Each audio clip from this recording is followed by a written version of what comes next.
नमस्कार दोस्तों, मैं नवनीत शर्मा आपका स्वागत करता हूं ओम चाणक्य प्रतियोगिता अकादमी धामपुर की ओर से। यूपी पुलिस और यूपी की सभी परीक्षाओं के लिए मैं आपको कुछ महत्वपूर्ण टॉपिक बहुत ही कम समय में छोटी छोटी वीडियो के माध्यम से करा रहा हूं, जो आपके आने वाले एग्जाम के लिए बहुत ही महत्वपूर्ण होने वाले हैं। ठीक है, ये क्लास आपकी बहुत ही कम समय की होती है। ठीक है, तो परीक्षा से पहले इन सभी क्लास को देख लेना सभी के लिए अनिवार्य है। ठीक है, तो हम आज का हमारा टॉपिक जो है वो है भारत की जलवायु। तो आज हम भारत की जलवायु के बारे में बात करेंगे। ठीक है, तो सबसे पहले हम बात करते हैं कि भारत की जलवायु होती क्या है। भारत की जलवायु होती क्या है, भारत की जलवायु किस तरीके से परिवर्तन होता है, मौसम क्या होता है, और मौसम के अलावा हम बात करेंगे कि मौसम और जलवायु में अंतर क्या है। मौसम और जलवायु में अंतर क्या है, अंतर क्या है। ठीक है, तो ओम चाणक्य प्रतियोगिता अकादमी धामपुर की ओर से मैं आपका स्वागत करता हूं। इन सभी क्लास की पीडीएफ प्राप्त करने के लिए आप प्ले स्टोर पर जाकर हमारे ओम चाणक्य क्लासेस ऐप को डाउनलोड कर सकते हैं। वहां पर आपको ये पीडीएफ प्राप्त हो जाएगी। ठीक है, तो आगे बढ़ते हैं अपने टॉपिक की ओर। तो मैं आपको ज्योग्राफी कराता हूं। ठीक है, याद रखिएगा, उत्तर प्रदेश या भारत के मानसून के बारे में हम बात करेंगे इसमें। ठीक है, तो सबसे पहले हम बात करते हैं कि भारत की जलवायु के बारे में। लेकिन जलवायु से पहले हम ये भी जान लेते हैं कि मौसम, ऋतु और जलवायु में अंतर क्या है। ठीक है, मौसम, ऋतु और जलवायु, इन तीनों में अंतर क्या होता है। ठीक है, तो हम कहेंगे वायुमंडल में होने वाले अचानक से जो परिवर्तन वायुमंडल के अंदर होता है, उस परिवर्तन को कहा जाता है मौसम। यानी वायुमंडल में अचानक होने वाले परिवर्तन को हम मौसम कहते हैं। वायुमंडल में जो परिवर्तन अचानक से कभी होता है उसे मौसम कहा जाता है, उसे मौसम कहा जाता है। ठीक है, ऋतु किसे कहते हैं, तो ऋतुएं क्या होती हैं, तो हमने कहा एक निश्चित समय पर क्रमिक रूप से होने वाले परिवर्तन को ऋतु कहा जाता है। यानी हमने क्या कहा, एक निश्चित समय पर क्रमिक रूप से। ठीक है, जैसे हमने कहा मौसम परिवर्तन के बाद ये अंतर अगर हम देखेंगे 2 से 3 महीने के बाद ये परिवर्तन देखने को मिलता है, तो हम ये कहेंगे इसको ऋतु कहा जाता है। जैसे हमने कहा वसंत ऋतु, ग्रीष्म ऋतु, वर्षा ऋतु, शरद ऋतु, हेमंत ऋतु और शीत ऋतु। यानी अगर ऋतु पूछता है, ठीक है, तो कितनी होती है, 6 होती है। कितनी होती है, 6। तो एक निश्चित समय पर होने वाले परिवर्तन को हम क्या कहते हैं, ऋतु कहते हैं। और ऐसा परिवर्तन 2 से 3 महीने के अंतराल में आपको देखने को मिलता है। जलवायु किसे कहते हैं, तो जलवायु मौसम का ही व्यापक रूप माना जाता है। जलवायु क्या है, मौसम का ही व्यापक रूप माना जाता है। दूसरे शब्दों में कहें तो किसी बड़े क्षेत्र के तापमान, वायुदाब, वर्षा, मतलब वहां के मौसम का कम से कम 30 वर्षों का औसतम अध्ययन अगर किया जाए तो उसे जलवायु कहते हैं। जलवायु बहुत लंबे समय के बाद क्या होती है, परिवर्तित होती है। तो 3 चीज मैंने क्या कहा, तीनों में अंतर अगर मैं समझू, मौसम, वायुमंडल में होने वाले अचानक से होने वाले परिवर्तन को हम मौसम कहते हैं। ऋतु कैसे कहते हैं, ठीक है, वायुमंडल में एक निश्चित क्रम के बाद होने वाले परिवर्तन को हम क्या कहते हैं, ऋतु कहते हैं। और जलवायु किसे कहते हैं, वायुमंडल में एक लंबे समय के बाद, ठीक है, यानी लगभग 30 वर्षों के समयांतराल के बाद जो परिवर्तन देखने को मिलता है उसे जलवायु कहते हैं। ठीक है, सभी जीव जंतु जलवायु के अनुसार, ठीक है, एक क्या करते हैं, निवास करते हैं। ठीक है, तो 3 चीजें मैंने आपको बताई, मौसम, भारत की जलवायु, ठीक है, और ऋतुएं क्या होती है। तीनों में अंतर क्या है, तीनों में अंतर क्या है, तो इसको याद रखेंगे सारे। ठीक है, लेकिन अगर मैं भारत की जलवायु की बात करूं तो इससे पहले मैं आपको बता चुका हूं। ठीक है, यह आपकी पृथ्वी है। ठीक है, इस पृथ्वी में ये जो रेखा होती है ये भूमध्य रेखा होती है। ये भूमध्य रेखा होती है जिसे 0 डिग्री अक्षांश कहा जाता है, जिसे 0 डिग्री अक्षांश के रूप में जाना जाता है। उसके बाद अगर मैं कहूं ये जो रेखा है इसे मकर रेखा कहा जाता है, इसे मकर रेखा। और ये जो रेखा है इसे कर्क रेखा कहा जाता है। ये 23.5 डिग्री उत्तरी अक्षांश है, ये 23.5 डिग्री दक्षिणी अक्षांश है, दक्षिणी अक्षांश है।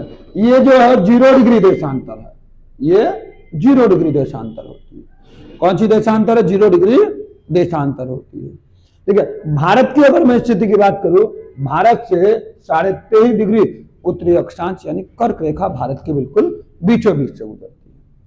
कर्क रेखा भारत के बिल्कुल बीचों बीच से गुजरती है। तो भारत में जो जलवायु होती है वो उष्ण कटिबंधीय मानसूनी जलवायु पाई जाती है। उष्ण कटिबंधीय मानसूनी जलवायु देखने को मिलती है किसमें? भारत में। देखिए अभी मैंने आपको बताया जलवायु क्या है, तो वायुमंडल में होने वाले 30 कम से कम 30 वर्ष में होने वाले परिवर्तन को जलवायु कहा जाता है। भारतीय मानसून का वर्णन सबसे पहले अरब विद्वान अल मसूदी ने किया था। अल मसूदी ने किया था। मानसून शब्द की उत्पत्ति अरबी भाषा मौसम शब्द से हुई। मौसम शब्द से हुई है जिसका अर्थ है मौसम, और मौसम के अनुसार दिशा बदलने वाली पवने कहा जाता है। मौसम के अनुसार दिशा बदलने वाली पवने को क्या कहा जाता है? मौसम शब्द से इसकी उत्पत्ति हुई है, जिसे आप क्या कहेंगे? मानसून कहेंगे। क्या कहेंगे? मानसून। किसी भी देश की जलवायु, ठीक है, किसी भी देश की जलवायु 4 चीजों पर निर्भर करती है। पहला, उस स्थान की ऊंचाई क्या है, वहां पर पहाड़ों की स्थिति क्या है, उस स्थान पर समुद्र से दूरी कितनी है, और वह स्थान किस अक्षांश पर है, किस अक्षांश पर है। यानी भारत किसी भी देश की जलवायु इन 4 चीजों पर निर्भर करेगी। पहला हम कहें उस स्थान की ऊंचाई क्या है, वहां पर पहाड़ों की स्थिति क्या है, उस स्थान पर समुद्र से दूरी कितनी है, वह स्थान किस अक्षांश में स्थित है। इन चारों पर निर्भर करती है किसी भी देश की जलवायु। ठीक है, तो याद रखिएगा। आगे बढ़ते हैं। तो अगर आपसे पूछा जाए कि मानसून क्या है, तो मानसून शब्द की उत्पत्ति अरबी भाषा के मौसम शब्द से हुई है, जिसका अर्थ होता है मौसम के अनुसार दिशा बदलने वाली पवनें। उसे मानसून कहा जाता है। क्या कहा जाता है? मानसून कहा जाता है। और भारतीय मानसून का सबसे पहले वर्णन अगर किसी ने किया है तो अरब विद्वान अल मसूदी ने किया है। अल मसूदी ने किया है। मानसून शुरू करने से पहले एक चीज मैं आपको बता देता हूं कि वृष्टि छाया प्रदेश किसे कहते हैं। वृष्टि छाया प्रदेश किसे कहते हैं? तो हमने कहा जब भी वर्षा होती है तो वर्षा के समय बादल जो है वो लगभग 1200 मीटर की ऊंचाई पर आ जाते हैं। 1200 के लगभग ऊंचाई पर आ जाते हैं। और जब इनको बात अगर हम करेंगे, ठीक है, इसकी बात अगर हम करें तो जब भी बारिश होती है तो हवा चलने के कारण ये बादल जब किससे टकराते हैं? पहाड़ों से टकराते हैं या पर्वतों से टकराते हैं। तो पर्वतों से टकराने के कारण ये इस पर्वत की श्रृंखला को पार नहीं कर पाते, और इस क्षेत्र में तो वर्षा हो जाती है, इस क्षेत्र में वर्षा नहीं होती। उसे कहते हैं वृष्टि छाया प्रदेश। यानी अगर मैं कहूं कि जब वर्षा होती है तो वर्षा के समय बादल जो है वो नीचे आ जाते हैं और नीचे आकर वर्षा कराते हैं। ठीक है, और जब ये किसी पहाड़ी क्षेत्र से टकराते हैं तो पहाड़ के दूसरी साइड वाला जो हिस्सा है वहां पर वर्षा नहीं होती, इसलिए उस क्षेत्र को वृष्टि छाया प्रदेश के रूप में जाना जाता है। जैसा कि आपको दिखाया है, हवाओं की जो गति जो है वो इस तरीके से है। यहाँ पर तो बारिश हो रही है और यहाँ पर बारिश बिल्कुल भी नहीं है, इसलिए इस क्षेत्र को हम वृष्टि छाया प्रदेश के रूप में जानते हैं, या वृष्टि छाया प्रदेश। ठीक है, आगे अगर हम देखें यहाँ पर, उससे पहले फेरल का नियम क्या है? फेरल का नियम क्या है? तो महासागरीय जलधाराओं के अगर यहाँ पर अगर आप देखोगे, ये पृथ्वी है और इससे ऊपर ये हवाओं का है। ठीक है, हवाओं की दिशा है। तो इसमें फेरल के नियम के अनुसार क्या? इस नियम के अनुसार धरातल का मुख्य रूप से चलने वाली सभी हवाएं पृथ्वी की गति के कारण उत्तरी गोलार्ध में दाहिने और दक्षिणी गोलार्ध में बाईं ओर मुड़ जाती हैं, इसलिए इसे कहा जाता है क्या? फेरल का नियम। यानी फेरल ने यह नियम बताया कि उत्तरी गोलार्ध में जितनी भी हवाएं चलती हैं वो दाहिनी ओर, और दक्षिणी गोलार्ध में जितनी भी हवाएं चलती हैं वो सभी की तरफ बाईं ओर मुड़ जाती हैं। जिसे किसने परिभाषित किया? फेरल ने परिभाषित किया, इसीलिए इसे फेरल का नियम भी कहा जाता है। ठीक है, याद रखिएगा इसको। आगे बढ़ते हैं। भारत में मानसून, देखो अगर मैं भारत के मानसून की बात करूं तो भारत में जो सबसे पहले मानसून आता है, ठीक है, भारत में सबसे पहले मानसून केरल में प्रवेश करता है। देखो मानसून किस क्षेत्र से आएगा? मानसून ऐसे क्षेत्र से आता है जहां पर पानी हो। अब भारत में अगर पानी की अगर मैं बात करूं, जल की, तो यहां पर है अरब सागर में और यहां पर है बंगाल की खाड़ी में। यानी भारत में अगर कोई भी मानसून प्रवेश करेगा या तो वो बंगाल की खाड़ी से या अरब सागर से या अरब सागर से, क्योंकि जहां से पानी ज्यादा पास में होगा तो पानी का वाष्पीकरण होकर, ठीक है, वो किधर की ओर, हवाएं किधर की ओर लेके आएंगी, इधर की ओर लेके आएंगी। अभी मैंने आपसे कहा था कि उत्तरी गोलार्ध में, ठीक है, ये हवाएं जो है, यहाँ पे देखोगे उत्तरी गोलार्ध में ये हवाएं जो है वो इस तरीके से चलती है। देखो ये भारत की स्थिति को अगर हम यहाँ पे देखें, ये कर्क रेखा, इसको अगर हम यहाँ पे देखें तो इस तरीके से चलती है हवाएं। क्या है, इस तरीके से हवाएं यहाँ पे चलती है, तो इसको थोड़ा सा याद रखिएगा, ठीक है। इसमें अगर यहाँ पे देखें तो यहाँ पे मैं बता देता हूँ, जितनी भी अगर मानसून की मैं बात करूं तो भारत में मानसून जून के पहले सप्ताह में आता है, केरल और मालाबार तट से टकराता है और 15 जुलाई तक पूरे भारत में फैल जाता है।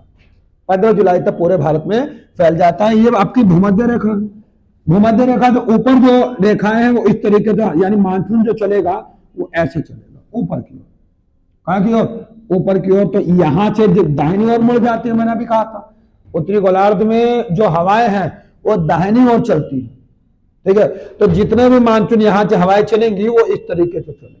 तो भारत में जो मानसून प्रवेश करेगा, वो भारत में मानसून प्रवेश करने का जो क्रम होगा वो इस तरीके से होगा। यहां से स्टार्ट हुआ, ठीक है, ये चला यहाँ और यहाँ से टकरा के ऐसे घूम जाता है और बाद में यहाँ से टकराया और तीसरा यहाँ से कुछ यहाँ को चला जाता है, यानी इस तरीके से, ठीक है। तो अगर मैं भारत की यहाँ पर दिशा की बात करूं तो आप कहोगे ये भारत का स्थिति है, तो ये भारत पूर्व है, ठीक है, इसे मैंने कहा ये उत्तर है, ठीक है, ये पश्चिम है और ये आपका दक्षिण है। तो भारत में जो हवाएं चल रही हैं वो दक्षिण पश्चिम से चल रही है, किधर की ओर, दक्षिण पश्चिम। यहां भी देखो इधर से जब चलेंगी तो ऐसे घूम के ऐसे घूम जाता है, तो ये भी दक्षिण पश्चिम मानसून है। कौन सा मानसून है, दक्षिण पश्चिम। यानी हम कहेंगे भारत में मानसून दक्षिण पश्चिम दिशा से आता है। कब आता है, पहली बार जून में आएगा और 15 जुलाई तक पूरे भारत में फैल जाता है। सबसे पहले केरल में आता है।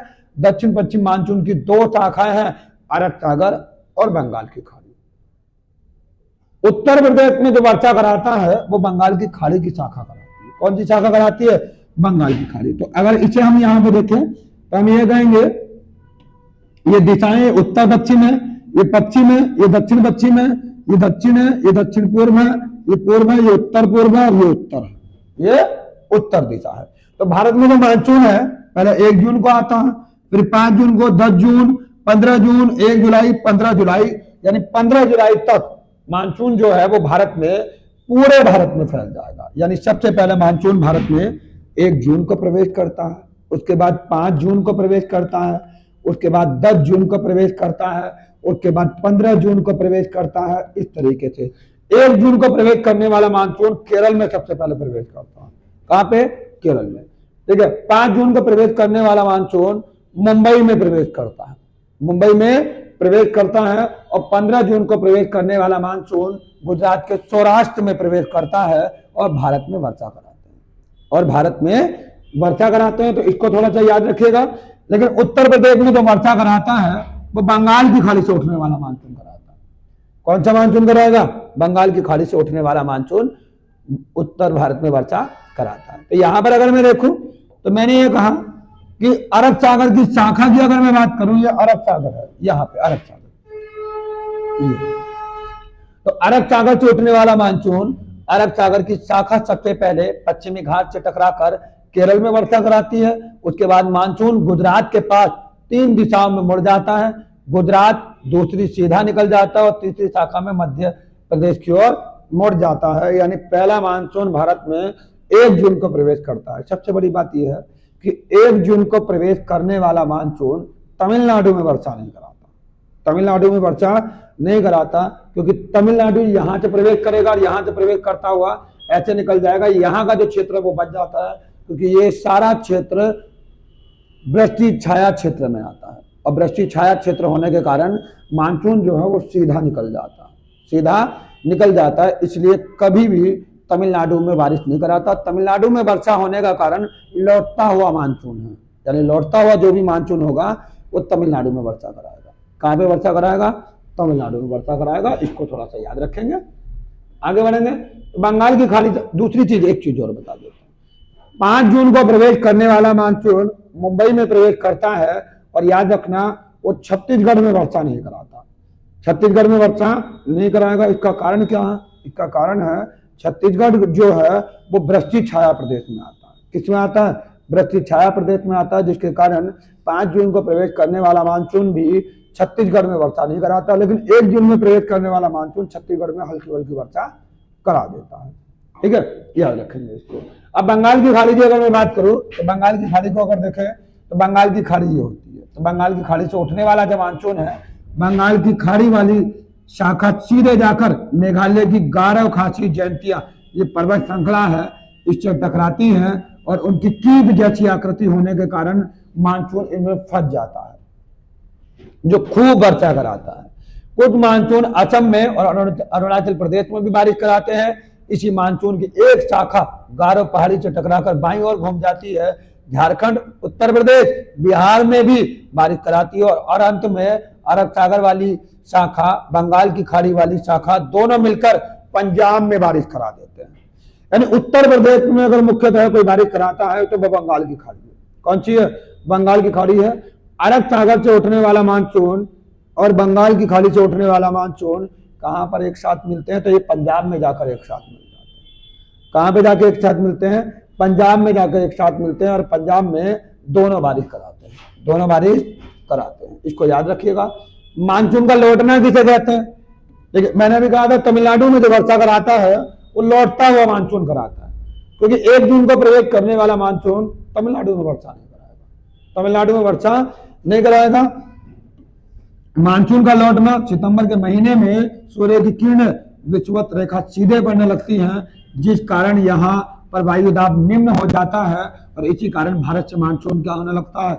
लौटने लगता है और उड़ीसा, आंध्र प्रदेश में तेज चक्रवात आता है और तमिलनाडु में क्या होती है? खूब वर्षा होती है। सितंबर के महीने में सूर्य की किरणें विषुवत रेखा पर सीधी बढ़ती है, जिसके कारण मानसून लौटना प्रारंभ हो जाता है। तो आपके यूपी के एग्जाम में पूछा गया प्रश्न भी है कि मानसून लौटना कब प्रारंभ करता है? तो मानसून सितंबर के महीने में लौटना प्रारंभ कर देता है। कारण क्या होता है? इस समय विषुवत रेखा पर सूर्य की किरणें पड़नी शुरू हो जाती है, जिसके कारण मानसून लौटना प्रारंभ हो जाता है। लौटता हुआ मानसून तमिलनाडु में, यानी लौटते हुए मानसून की जो दिशा होती है वो उत्तर पूर्व होगी और तमिलनाडु में सबसे अधिक वर्षा कराएगा। और भारत, याद रखना, ये लौटता हुआ मानसून कराता है। ठीक है, 2 पॉइंट और याद रखेंगे।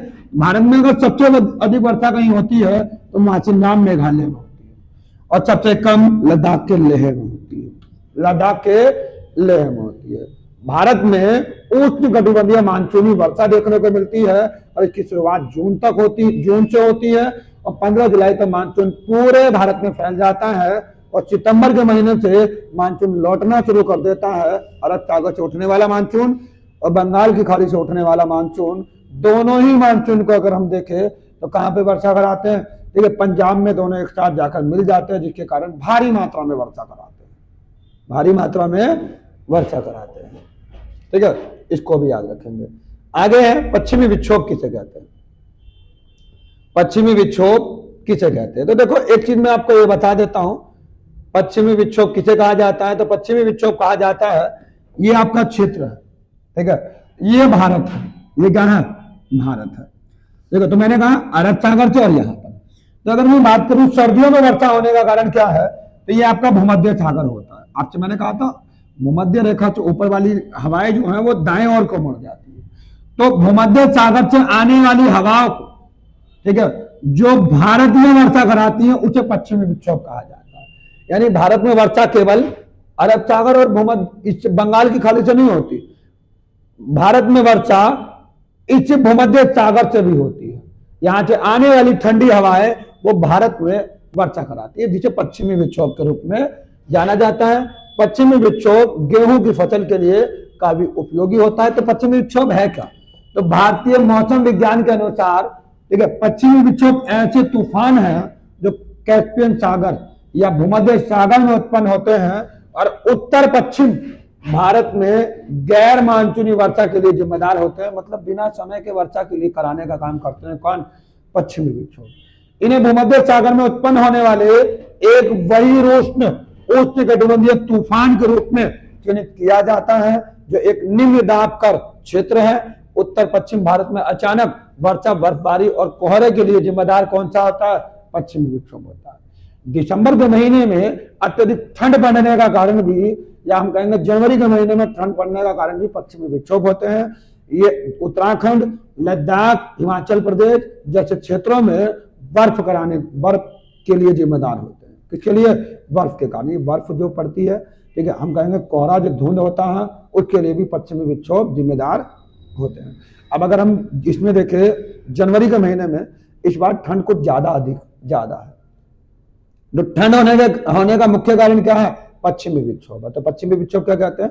भूमध्य सागर में उठने वाले तूफान को हम पश्चिमी विक्षोभ के नाम से जानते हैं। यह विक्षोभ भारत में बर्फ के लिए, ठीक है, और ठंडी हवाओं के लिए जिम्मेदार होते हैं। ठीक है, यहाँ पे मैं आपको दिखा भी देता हूँ इसको, अगर ध्यान से देखेंगे तो हमने कहा ये आपके सामने स्टिकर है, ठीक है। तो यहाँ पे मैंने कहा ये आपका भूमध्य सागर है। क्या है? भूमध्य सागर, ये कैस्पियन सागर है।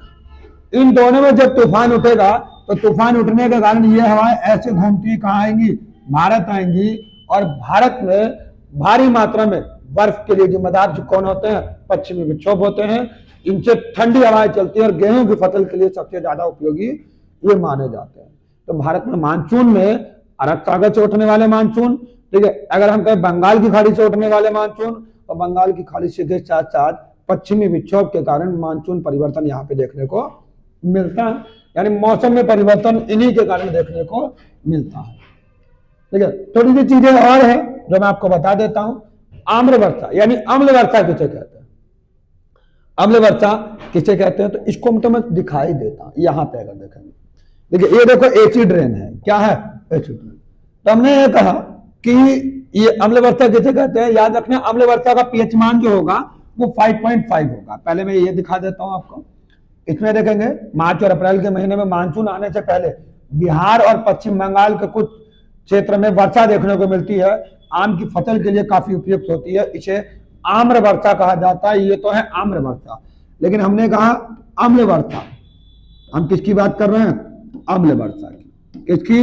अम्ल, अर्थात एसिड रेन की, अर्थात एसिड रेन की। तो हमने कहा यहाँ पे देखो, ये पूरा स्ट्रक्चर इस चीज को समझा देता है आपको।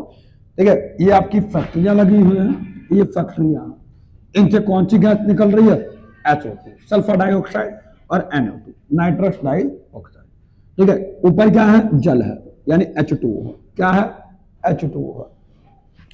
ये दोनों गैस जब जल के साथ क्रिया करेंगी तो जल के साथ क्रिया करने पर ये बनाती है H2SO4, यानी H2O जब SO2 के साथ क्रिया करेगा तो H2SO4 बनाएगा। इसके बाद H2O जब HNO3 के साथ क्रिया करेगा, सॉरी HNO3 नहीं होगा यहाँ पे होगा NO2। NO2 के साथ क्रिया करेगा तो वो बनाता है HNO3 बनाता है। ठीक है, तो इसको थोड़ा सा याद रखेंगे। तो फैक्ट्री या औद्योगिक कारखानों के से निकलने वाली गैस जब जल के साथ क्रिया करती हैं तो किसका निर्माण होता है? सल्फ्यूरिक अम्ल और नाइट्रिक अम्ल का निर्माण होता है, जिसके कारण अम्ल वर्षा देखने को मिलती है। और अम्ल वर्षा के कारण ताजमहल का रंग कैसा पड़ जाता है? पीला पड़ रहा है। कैसा पड़ रहा है? पीला पड़ रहा है। एक चीज और याद रखिएगा, ठीक है, H2SO4 सबसे ज्यादा जिम्मेदार होता है अम्ल वर्षा के लिए। किसके लिए? अम्ल वर्षा के लिए। तो इसको भी याद रखिएगा। तो अम्ल वर्षा का पीएच मान 5.5 होता है। कितना होता है? 5.5। अम्ल वर्षा में किस तेजाब की वर्षा होती है? तो H2SO4 की होती है। H2SO4 की होती है। तो मानसून आने से पहले जो वर्षा होती है उसे अम्ल वर्षा भी कहा जाता है। आगे है, ठीक है, थोड़ा उत्तर प्रदेश में वर्षा का क्रम क्या है? उत्तर प्रदेश में वर्षा का क्रम क्या है? तो हम यहाँ पर आपके सामने उत्तर प्रदेश का मैप है। तो अभी आपको मैंने बताया अरब सागर से उठने वाला मानसून, ये बंगाल की खाड़ी से उठने वाला मानसून यहाँ पर वर्षा करा रहा है। ठीक है, इधर से आने वाला पश्चिमी विक्षोभ इस हिस्से में वर्षा कराता है। लेकिन उत्तर प्रदेश में वर्षा, सबसे ज्यादा वर्षा तराई क्षेत्र में होती है। सर्वाधिक वर्षा इस क्षेत्र में देखने को मिलेगी और सबसे कम आपकी मथुरा में देखने को मिलती है। कहां पर? मथुरा में। तो ये यहाँ पर कम वर्षा है और यहाँ पे सबसे ज्यादा वर्षा। इस क्षेत्र में जितने भी क्षेत्र आते हैं वहां पे वर्षा अत्यधिक देखने को मिलती है। तो एक स्ट्रक्चर है, इसको थोड़ा सा याद रखेंगे सारे। ठीक है, तो हमने ये कहा उत्तर प्रदेश के बारे में आपको बता देता हूं। उत्तर प्रदेश विशिष्ट तथ्य है। उत्तर प्रदेश में अधिकांश मानसूनी वर्षा दक्षिण पश्चिम मानसून बंगाल की खाड़ी से होती है। कहाँ से होती है? दक्षिण पश्चिम मानसून और बंगाल की खाड़ी से। वर्षा की मात्रा प्रदेश की संपूर्ण वर्षा का लगभग 60% जुलाई और अगस्त में हो जाती है। ठीक है, बंगाल की खाड़ी से उठने वाला मानसून जो बिहार के मैदान से होता हुआ उत्तर प्रदेश में प्रवेश करता है उसे पूर्वा कहते हैं। ये यूपी में वर्षा है। ठीक है, उत्तर प्रदेश में औसतम न्यूनतम तापमान वर्षा के समय 25 डिग्री, अधिकतम 32 से 34। सर्वाधिक वर्षा जुलाई और अगस्त में। अब भी जून के अंतिम सप्ताह से लेकर अक्टूबर तक वर्षा होने के चांस होते हैं। सर्वाधिक वर्षा की अगर मैं बात करूं तो आप कहोगे गोरखपुर में होती है। कहां पे होती है? गोरखपुर में होती है। कहां पे होगी? गोरखपुर में। और सबसे कम वर्षा मथुरा में। सबसे कम वर्षा उत्तर प्रदेश में मथुरा में देखने को मिलती है, सबसे ज्यादा गोरखपुर। तो मैंने आपको जलवायु के बारे में बताया। भारत में जो वर्षा होती है, मानसून होते हैं, वो उष्णकटिबंधीय मानसूनी वर्षा होती है। ऐसे ही यूपी में भी उष्णकटिबंधीय मानसूनी वर्षा या आर्द्र उष्णकटिबंधीय मानसूनी वर्षा देखने को मिलती है। यूपी में वर्षा सबसे ज्यादा गोरखपुर में, सबसे कम कहां पर होती है? मथुरा में होती है। तो मानसून से जुड़े हुए जितने भी महत्वपूर्ण चीजें थी वो आपको मैंने बता दी है। इसका आप स्क्रीनशॉट ले सकते हो। ये आपके लिए यूपी का आपके लिए बहुत महत्वपूर्ण होने वाला है, तो इसको भी आप याद रखिएगा। और मैंने आपसे कहा इन मानसून से जुड़े हुए जितने भी तथ्य थे वो मैंने आपको बता दिए हैं। इसको ध्यान से पढ़ ले लीजिएगा सभी। ठीक है, आज की क्लास यही पे समाप्त करते हैं, अगला टॉपिक लेके आएंगे। धन्यवाद।